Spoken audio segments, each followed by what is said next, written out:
Good evening and welcome back to Horse Racing World Channel. Jay Friedlander here and Steve Pollock joining me again. Good evening, Steve. Good evening, Jay. How are you? Doing great. Just got back from your neck of the woods. I was down in San Diego for a convention, so we almost could have done this show from your house. But Well, next time you got to tell me that you're here. definitely so. Steve, it seems like you and I have been trying to kick around like a permanent name for this podcast that we're doing. And I think we came up with a very good one, and we deserve full credit should go to your wife, Miss Cheryl Pollock, for coming up with this. So henceforth, this podcast will be known as Saddle Up with Steve and Jay. Thank you, Cheryl Pollock. She's in the background holding her both arms up like she just won the US Open or something like that. But that's my wife. She's got a great sense of humor, and she's definitely the right partner for me. Yeah, absolutely. And hopefully she'll be a good asset to our business going forward because we're not the most technically adept of horse racing hosts, are we? No comment, Jay. Yeah, I did want to mention that as far as future shows, you and I will be doing, hopefully more and more of these. The next one we have scheduled will be Belmont week. We are going to do our Belmont preview. We can't do it over the weekend because the Belmont draw is Monday, June 2nd. So we will basically, hopefully, we're targeting doing that podcast Monday night after the draw's in and dropping it Monday night. And of course, it will be here. And of course, you'll be able to find it. The Racing Jason Inside Racing fans will also be able to find it on the two free Sunday radio plays. We'll drop it in all those days there. So it's easy to find if you're used to that site. But like I said, you can find it here as well, where it's originating from. I did want to mention there were some comments on the last podcast, and we really appreciate all the views we're getting. We got over 1,000 views for the Preakness podcast. So thank you, everybody that's viewing and watching. I know a lot of these are from the old Inside Racing show, but I know we have a lot of new fans as well. I just want to make something clear. This particular channel is always going to be free. We're not going to charge you for the content. There are a lot of different podcasts we'll have premium charges, subscription charges, member charges, and we're not doing any of that. This is a free channel. Now, at the same time, Steve and I have been, we're professional handicappers as well as broadcasters, and we've been selling our picks for the longest time, mostly at the Racing Jason website. So you see the banner across the top. That website that Racing Jason Inside Racing fans are used to is still going to this day, and you'll see www.racingjason.com and go there and get our picks if you're interested in hearing our opinion.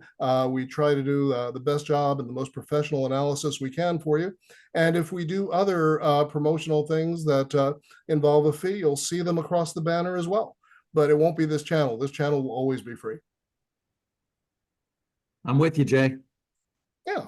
So anyway, just wanted to mention this will be the main thing Steve and I do. You've seen occasional things from me, and hopefully you'll see them from Steve as well. Steve and I are regulars in the rotation for Tom Quigley and Quigley's Corner at Santa Anita. I finally posted one because we're doing it on YouTube and not just on radio. So it made sense. And Steve's done a number of those as well. So hopefully any Quigley appearances will be posted. I've always wanted to do a blackjack podcast. And while this will always mostly be a horse racing site, other gambling related topics might be coming up from time to time. So I'll be doing a solo, trying to give you the benefit of my many years of expertise in that field before I tossed it aside and went to horse racing. So looking forward to that. And Steve, you and I have talked, probably the biggest sports betting interest right now is by far, NFL football betting. So maybe when that season comes around, maybe we can, talk about some NFL picks and betting lines. And you and I are both huge fans, and I think our fans might be interested in what we have to say. That's a possibility for sure. I mean, I do love, I do play a little bit of football now and then, dabble in it a little bit, but horse racing is definitely my expertise. Yeah, for sure. So sadly, we had a tragic loss of a giant in this industry. Christophe Clement, after a long battle with cancer, passed away at age 59, and it's a very sad day for horse racing fans. Yeah, it really is. Jay, this guy was a tremendous trainer. I went and looked up some statistics of his 13,269 starts and only one positive test. So this guy was a true trainer that did things the right way. I mean, when the guy starts that many horses and only has one positive, you know this guy's doing things the right way. $184 million his horses won. That's an incredible thing. Breeders' Cup winner was Pizza Bianca down here at Del Mar for Bobby Flay of all people. Bobby Flay, the food guy, and his biggest win ever was probably the Belmont Stakes at home with Tonalist. But I think this guy was a terrific turf trainer, and when he had a good horse, he was able to really, really keep that horse sound for a long time. And I think the best example of that was Gio Ponti, who could have won the Breeders' Cup if it weren't for that unbelievable move by Zenyatta right here at Santa Anita when we had a synthetic track for a year or two. Zenyatta was able to get the job done in that race, but Gio Ponti, certainly a monster horse, and maybe if he would have won that race, we would consider him a little higher up. But he is certainly a terrific, terrific racehorse for a number of years, and we're going to miss Christopher Clement, just 59 years old. Yeah, very sad. 41 grade one wins. Only the Giants do that. And yeah, it's ironic that he's best known for Tonalist because the Triple Crown carries so much weight. But of course, he was much more prevalent as a turf trainer than a dirt trainer. But it's great that somebody with that much talent finally got a Triple Crown win because that's what draws respect in America. And Tonalist was a very underrated horse. And multiple grade one winner himself, and kind of a shame he didn't get going a little earlier in his career. He might have accomplished more, but he did enough. He did, and I'm really glad he got that Breeders' Cup win because he just kind of was a trainer that, when a guy's that good, you don't want to go, well, I'm not betting him. I mean, Bobby Frankel had that problem too, where he couldn't win a Breeders' Cup race, and then he broke through and won a few, but he got the job done. He got the job done here at Del Mar, so that was really good to see. I'm glad he got that Breeders' Cup win, and again, a great career. We're going to miss this guy. Yeah, absolutely. Well, we have just passed the second leg of the Triple Crown, and I thought I agreed with you. It's a good idea to analyze the Preakness now because if we wait till the Belmont podcast, so much time has gone by, people forget. So I think this is the appropriate time to talk about the Preakness and what happened. Steve, why don't you give me your take first? Well, I thought it was one of the worst rides you'll ever see by a winning horse, and it was something that I had brought up when we were doing the podcast on the Kentucky Derby, that I thought Rispoli might try to keep that horse on the rail, and it might be difficult to get through at Churchill Downs. But when he got to a shorter field, and I thought there were 4 or 5 horses that maybe didn't belong in that race, as it turned out, that number should have been 4 because I didn't consider Gosker a contender, and yet he ran a great bang-up second. But journalism was 6 or 7 or 8 lengths the best. And if you had an old top rider, I'm going to just go back to the Hall of Fame, like Jerry Bailey and Chris McCarron and Lafitte Pinkai, journalism would have won by 5 lengths out in the middle of the racetrack. There was no need for that ride. I did hear some people talk about possible disqualification of journalism for just bullying his way through, and I'm not so sure that shouldn't have been looked at. But what I will say is, Umberto said he didn't feel like he had a ton of horse, that he had to go inside. I think that's the way always. I think that's always the way that the guys that ride that way feel. And it's great that he got there and he got through, but that horse should have won the race for fun and should have won it easily, and gave a lot of people a scare. Could have been an inquiry. He's the best horse of the bunch, other than Sovereignty, who he's got to maybe possibly face later on down the road. But that's what stood out to me most, that journalism was really poorly written. Yeah. I think it might just speak to Umberto's inexperience with big dirt races like this. Obviously, he's one of the best turf riders in the country. And that's true from coast to coast. He's probably easily in the top 3 out here. And he's a top 10 turf rider nationwide. but he's had a relative lack of experience in big dirt races. He has run in the Derby twice, and journalism was the third one. And before that, he had finished his best finish in a race like the Derby was ninth.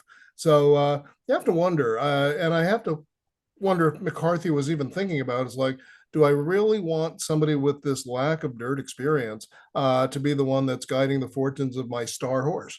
And you look at it and it's like, thankfully it worked out in the Preakness, but you probably remember I made a comment in the Derby. I agreed with the idea that you did not want him on that pace duel because he'd have nothing left. But I did say at the time, I thought if Umberto had just pulled that trigger a little bit sooner, that would have been a closer finish to Sovereignty.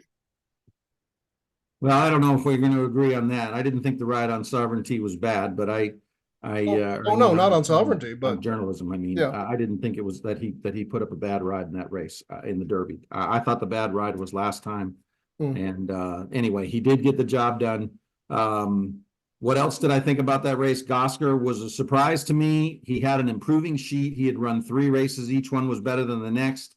I didn't like his last race at all. And I did say beforehand that I thought maybe the value in the race was hoping that Clever Again would clear and go up in price. Well, he didn't drift up in price. He ended up at 5-1. And I think that in your mind, folks, you got to have some realization of value. And the reason I didn't put Clever Again on as my top horse was I thought he was going to be 5-1, and I didn't think he would drift up in odds. And then in talking to you, I thought, okay, journalism's going to get bet down, and then maybe Clever Again is the one to look for to see if he's an overlay. And he didn't turn out to be an overlay, and I think he was not a good bet, but he did clear. And if you bet a horse like that and you get 8-1, I think is value. To me, that horse was about 1 in 5 or 6 to win the race.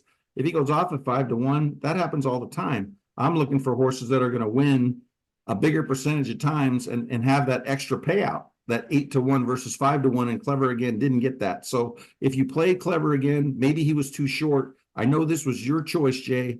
I'm not disappointed when I get a horse to get in front like that. I know the fractions were a little faster than maybe what you wanted.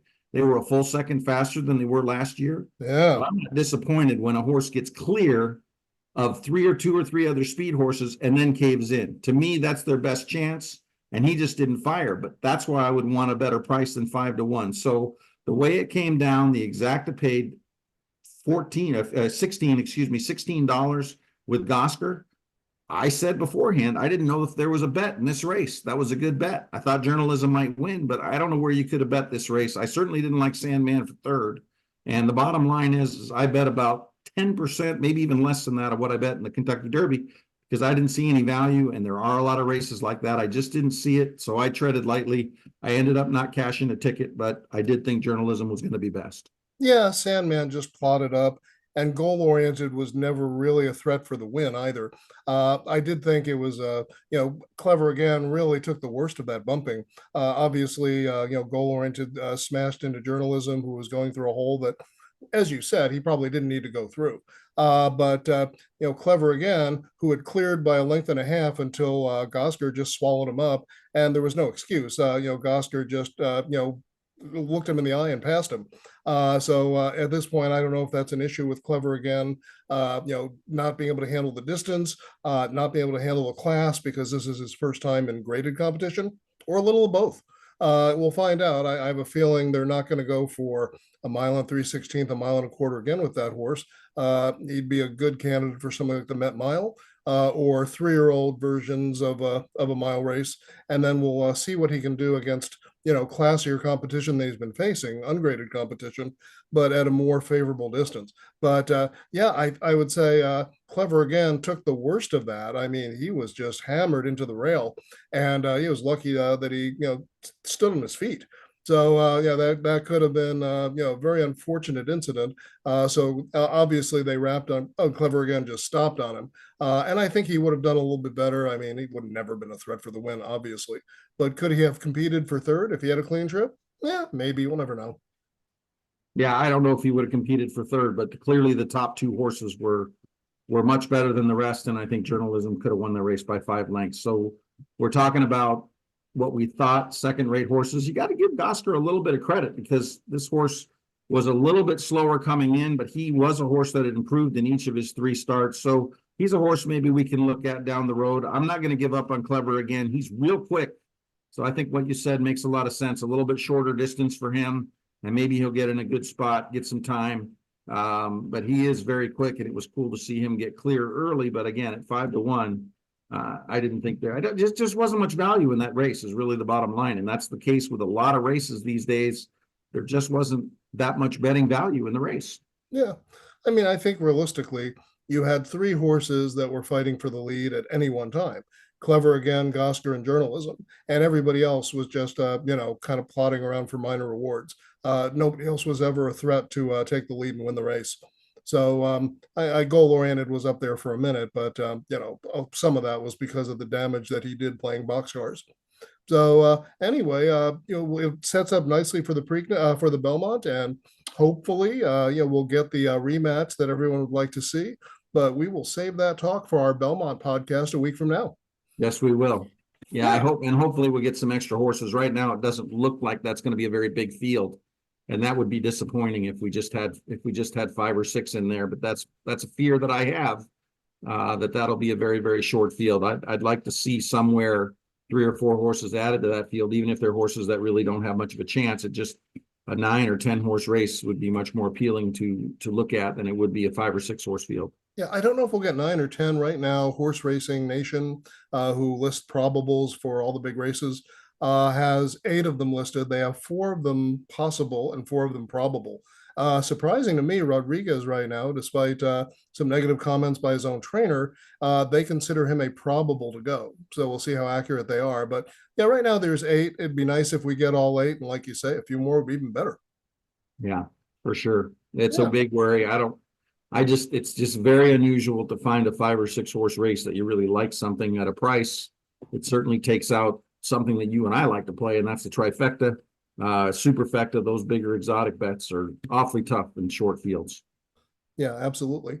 So the reason for this podcast, we're not just doing these randomly. We're covering big events, and during Del Mar and Saratoga, there's a big event almost every week. So that's why you'll see probably near every week coverage there from us. Because that's the season that people are the most interested in. Sure, everyone's interested in the Triple Crown and the Breeders' Cup, but those are isolated races or isolated days. With Saratoga and with Del Mar, the whole meet is a focus of attention. So we're going to certainly give those a lot of attention.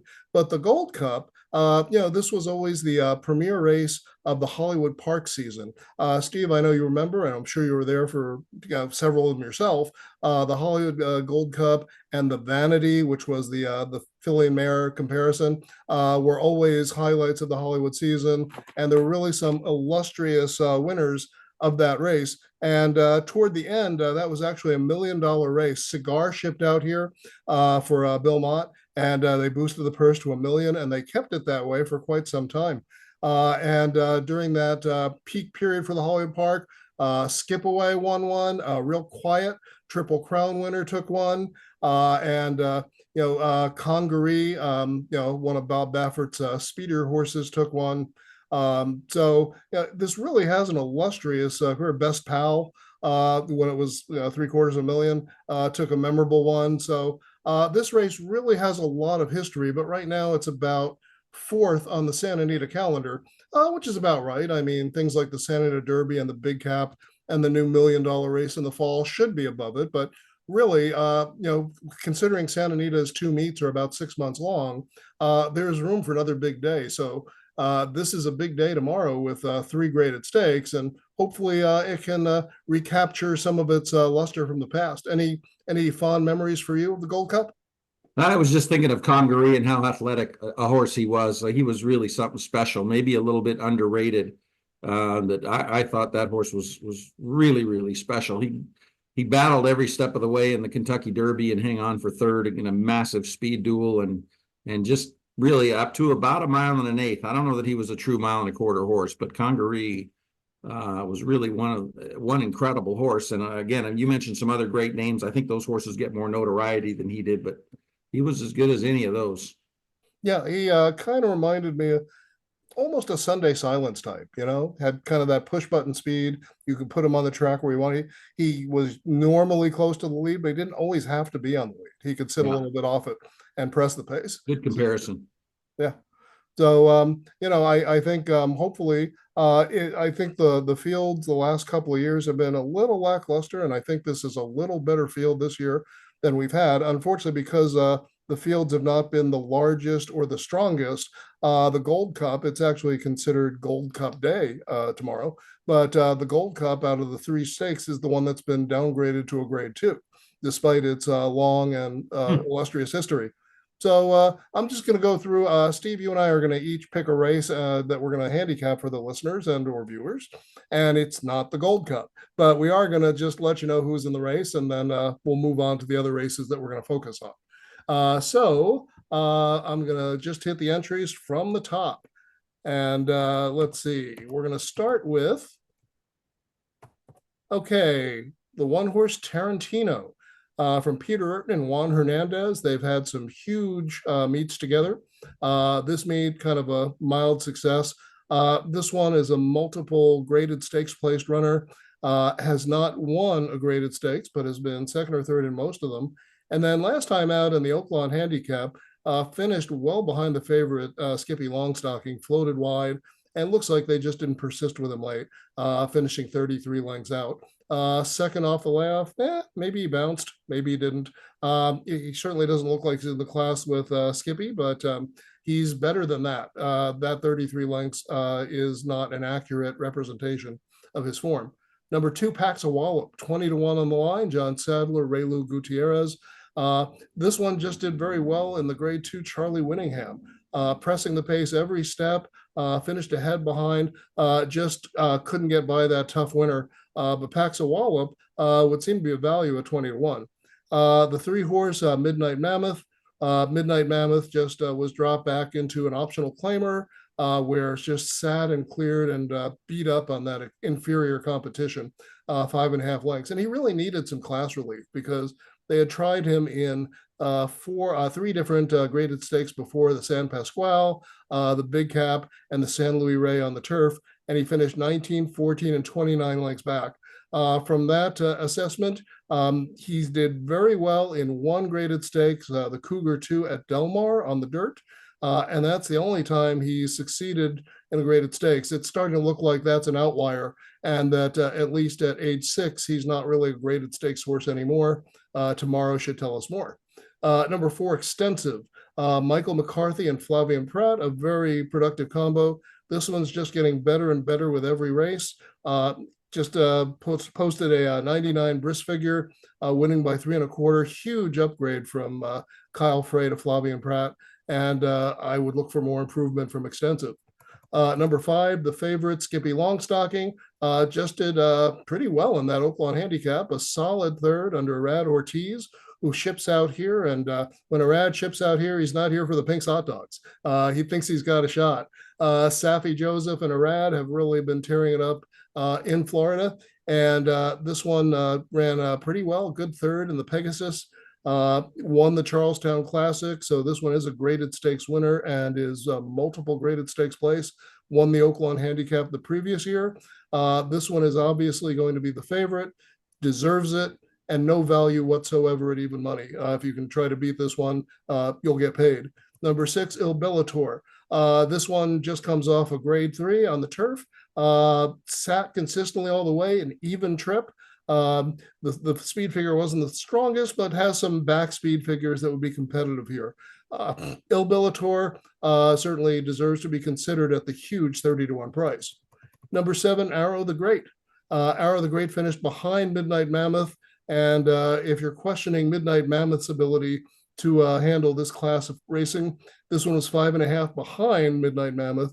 And I don't see this one as being a prime contender for Dan Blacker and Tiago Pereira, despite the huge year that Dan Blacker has had. So that's the field for this year's Grade 2 Hollywood Gold Cup. That's a little bit of a lackluster field. Just a couple things that caught my eye while you were talking. One is how well John Sadler's done the last few years with turf horses that are moving to the dirt in these grade 1, grade 2 races. Won a Pacific Classic with a turf horse a couple years ago. Pax a Wallop's always a horse that I have really liked. He's a giant price in the race. He's run 2 really slow numbers on the dirt. I'd really like to see how he performs tomorrow. You did mention that Midnight Mammoth. You thought that maybe he was outclassed. I think Lasix might have helped him last time. He's a 6-year-old. He does run an occasional big race, and he has run back-to-back races. He can run all day, but it just looks like they all have the same style in here. And then the other long shot that you mentioned that you thought had a shot, El Bilator, he has run very well on tape in his last couple races. The distance is going to be the big question for him, and then running without Lasix, and that's what they're up against. So yeah, an interesting field. Not sure it's a great betting race, but especially if you think Skippy Longstocking is going to come up with his A game. If he does run his A race, he's going to be very tough. Totally agree. So, Steve, you've chosen the Shoemaker Mile as your race du jour to give out to the viewers. I have, Jay. We got a field of 9 horses, a good looking field here. Is that 9 horses? That's correct. I think the key here for me is that I thought the 3-year-olds that ran at Del Mar last summer were a little bit weak. And I'm going to take a little stand in here against both Formidable Man and King of Gosford, who had just never really taken that forward step. Again, I thought those horses were weak. Now, I realized Formidable Man won the Kilroe Mile. Really was a slow race, 134-2. And one of the horses that I'm going to put up a little bit ahead of him, Mi Hermano Ramon, I really thought he had really turned a new corner. I mean, his 3 races before that, I thought were all really good, including the race down at Gulfstream. But Mi Hermano Ramon came back quickly for that March 1st race, and he just didn't fire his best shot. I'm not sure the work pattern is right for him, but I have Mi Hermano Ramon as the 3rd best miler right now that we have on the West Coast. And my top 2 are not here, unfortunately. One is Johannes, and he's injured, and the other is El Patante, who was going to run in that race. That Mi Hermano Ramon ran 5th in, and that Formidable Man won, and then he was scratched. So I don't know where those 2 are right now. I know they're both currently probably getting ready for a fall campaign. Maybe they'll come back at Del Mar, but those are 2 to keep an eye on. But right now, I think this race ends up being a little bit more wide open. I have a couple speed horses in here that I think are going to compromise each other's chances. Although the speed of the speed is definitely Goliad. Very, very fast horse.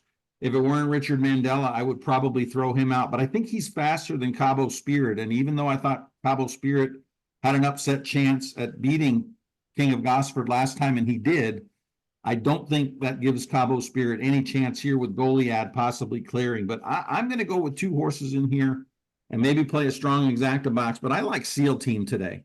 That's the horse I like the most. One is this horse is trained by Richard Mandela. He is a 5-year-old. And it's hard to start thinking that horses can improve at 5. But this is a pretty lightly raced 5-year-old. He's only had 9 starts in his career. And I really thought that this horse was going to do something really good in the Seabiscuit 3 races back, where he was beaten a length by Mi Hermano Ramon. And I start to look at the competition, only a length and a half behind Johannes, again finishing behind Mi Hermano Ramon, when I think Mi Hermano Ramon was really good. And then a 2nd place last time after breaking through the gate, and that 2nd was to El Patante, and El Patante is the horse that I would either put 1st or 2nd. I don't know who's better between El Patante and Johannes, but I think Seal Team gets the rail draw. He gets the speed to chase, and I think he's going to run a good one. I would put Mi Hermano Ramon up top, but he's got a little bit of a shaky work pattern. I'm not sure if that Florida trip didn't take something out of him. I know Barrios will get him the right trip. To me, I don't see much of a difference in here between the 1 and the 7, and I like those 2 quite a bit more than the rest of them. So I'm going to go with the 1 Seal Team to win this race. I'll play a nice exacta box with the 7. My 2nd horse would be Mi Hermano Ramon. And then maybe it's one of those newly turned 4-year-olds that can improve, or maybe it's the speed Goliad that can hang on for 3rd. It is Richard Mandela after all, but I like his other horse. I'm going to go with Seal Team to win it, and definitely play an exacta box with the 7 Mi Hermano Ramon. Yeah, so Steve, you're kind of looking at that San Gabriel race as maybe the key race to judge this one for, and that was the race where Johannes narrowly beat Mi Hermano Ramon with Seal Team right behind. They were all very close, and that was a very fast race. I know you said the rag numbers came up strong on that one. With using the bris numbers, that was a 98 speed figure.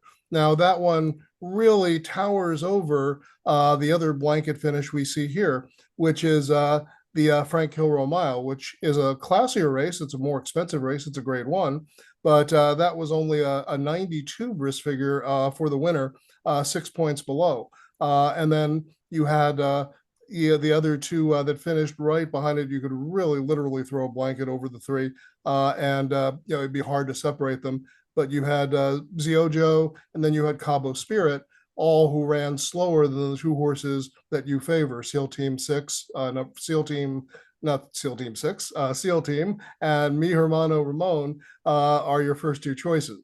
So based on the figures, you're absolutely right, Steve. But I will say that when I see Formidable Man is 3-1, maybe a little bit of an undeserving favorite. I don't think you know, the current line maker is quite up to the standards of John White. I don't think John would have made Formidable Man the favorite. But when you look and you see Ziojo, who was literally a couple of you know, nostrils behind him at 30-1, you've got to use Ziojo somewhere on the ticket, even if he's just the superfecta key to the best horses, because you are going to get paid if Ziojo gets in that exotic mix, and I just think he can. Well, Ziojo is not for me in this race. I don't have him in my top 3 or 4. And if he did run third or fourth, it'd be a ticket that I wouldn't cash. You know, when I see 9 horses, I usually get more excited about tries with a little bit bigger fields, and I know we don't have that many bigger fields. It's just not a horse that I think is at the same level as these top 2. So maybe if I was going to play a try, I could use those 2 and maybe use 4 or 5 horses in the third slot. You know, maybe do something like 1-7 with 4 or 5 different horses, and at that point, I could see throwing in a Ziojo at that point. But to me, he's a little bit below these, and I think he ran good in that weaker race, and I don't think he's got a race that I see that I visualize on tape. I use the tape, I use the sheets, I use the final time, and I use what I visualize the trip to be, and I don't think he's got any pluses on any of those 3. So he's a pass for me. Okay, so I will talk about the Gamely as my pick of the day. We're going to cover all the graded stakes to one degree or another. And realistically, this is a race without a lot of speed here. And if you look historically at the horse that has shown the most speed, it would be number 4, Public Assembly. And if you look at Public Assembly's you know, recent figures and look at his recent running lines, this is not an early speed horse. This is a presser, or at best an early presser. Last time around, he came from a little bit too far back to merit the early presser ranking. But this one, you know, has shown, you know, considerable early speed compared to these. Not a lot of closing punch, despite the fact that the running lines show him closing. When you compare him to these, you know, grade 1 horses, these fillies, you know, Public Assembly's closing in the last couple of races are not as impressive as the running line seems to indicate.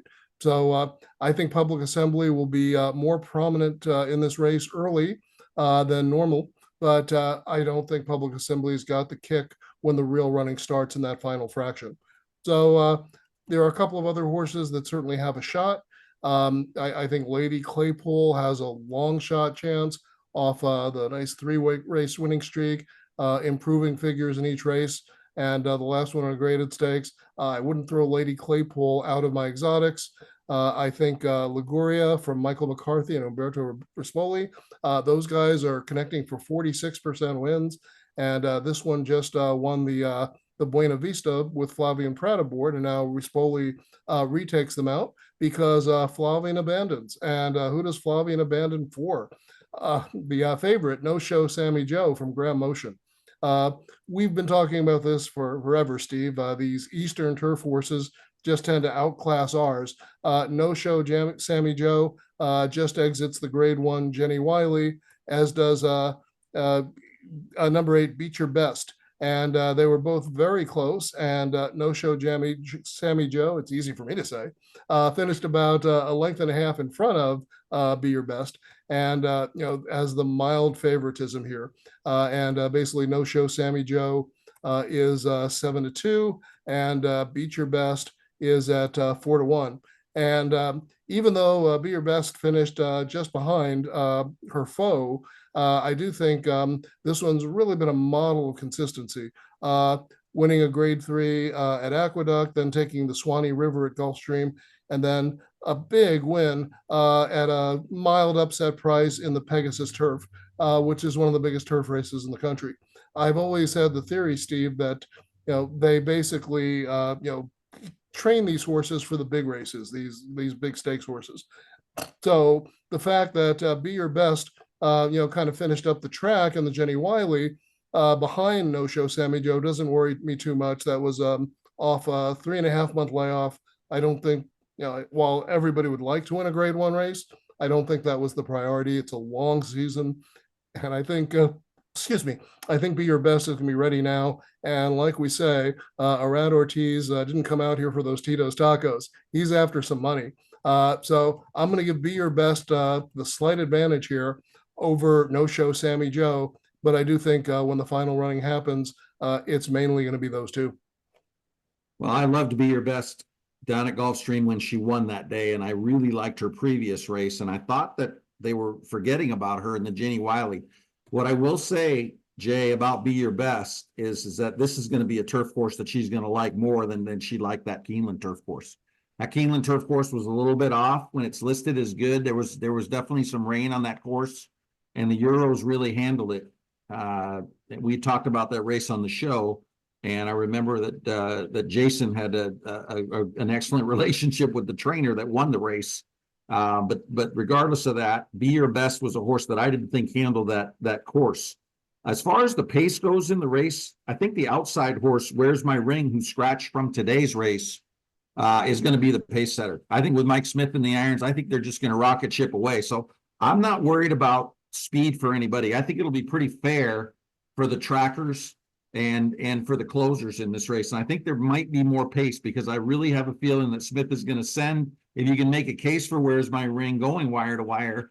I can't. I don't think that horse wants the turf. For 2 turf races were terrible, but I think that's going to free up the rest of the field.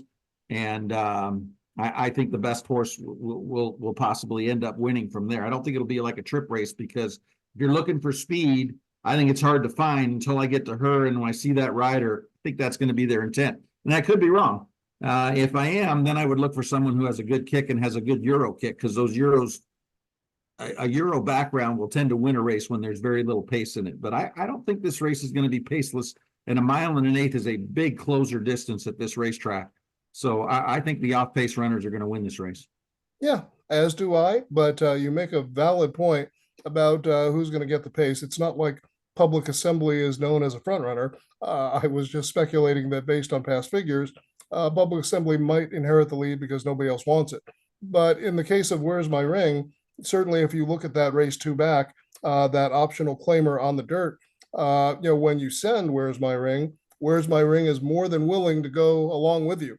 So Mike Smith might look at that. This is really my only shot. I need to get clear. I think that's what's going to happen in Jay. I could be wrong on that, and I think if I am, then you're really going to have a horse that can accelerate without much pace in the race. Yeah, and that might be your winner. But I do think, and again, it's not a horse that I like in the race tomorrow, but I think Where's My Ring is going to go. Yeah, I think like we said, there's probably little option, and Mike Smith is not scared to do that. So I think we've covered tomorrow's big stakes races. It's a huge racing day at Santa Anita. It's kind of worthwhile, and it's always good to see these when you have these multiple grade 1s. And of course, we'll be covering these picks. Our picks are available as always at www.racingjason.com. Steve, what do you have up on the card tomorrow? Well, I'm going to have the full card at Santa Anita up. I did look at a couple of races at Belmont. I got to go back over those, and I got to really finalize I really was concentrating on the 3 races that we were going to talk about, but I'll finalize the rest. It's a very good looking card, and really, we go through this time. It's a little bit of the doldrums, folks. Let's face it. I mean, we had some really good racing. I thought at Santa Anita right through where the Kentucky Derby was, and then all of a sudden the last week or two has really dropped off. So it's really, really good to see a good card tomorrow. I have been very bored watching these last 2 cards the last couple of days, because I just didn't really feel like there was that much value. And of course, we got to the last race today, and I made a little bit of a bad decision, but I went with what I liked, and I didn't cash. But there just hasn't been much going on for me there, but I think tomorrow is a much better day and a day that I plan on making some money, Jay. Yeah, as for me, I've got the last 5 races going, including the late pick four. So I really thought those were very playable races. Those 2 maiden races at the end are very deep and a chance to produce some prices. So I think this is a card well worth playing or going out there. But as far as us, Steve, the viewers will see us in about a week for our Belmont Stakes preview. And I'm really looking forward to it. Yeah, me too, Jay. And I'm hoping that we maybe add a few more horses, maybe not, but it should be a nice undercard. They've really gotten that to be a good card. And Jay, correct me if I'm wrong. I think it's going to be at Saratoga this year, so that should really be exciting too. I think those undercard races are going to really be fun to watch. Yeah, Saratoga, a mile and a quarter. They've got a little mini festival going on with a lot of other stakes races. I think the Met Mile's on the same card as it traditionally is. So it should be really worth watching. And as for our podcast, look for it late. We're not going to do it until after the draw, which is Monday the 2nd. So look for it late Monday evening, Tuesday morning, and I'll post it throughout the week at racingjason.com under the 2 free Sunday radio plays, where it will continue to appear until the site is remodeled. And of course, right here at Horse Racing World Channel. So we'll look forward to seeing you next week. Absolutely, Jay. Yeah, enjoyed it. I hope everybody has a great day out there tomorrow. Good day of gambling. So enjoy yourselves tomorrow and go make some money. Yeah.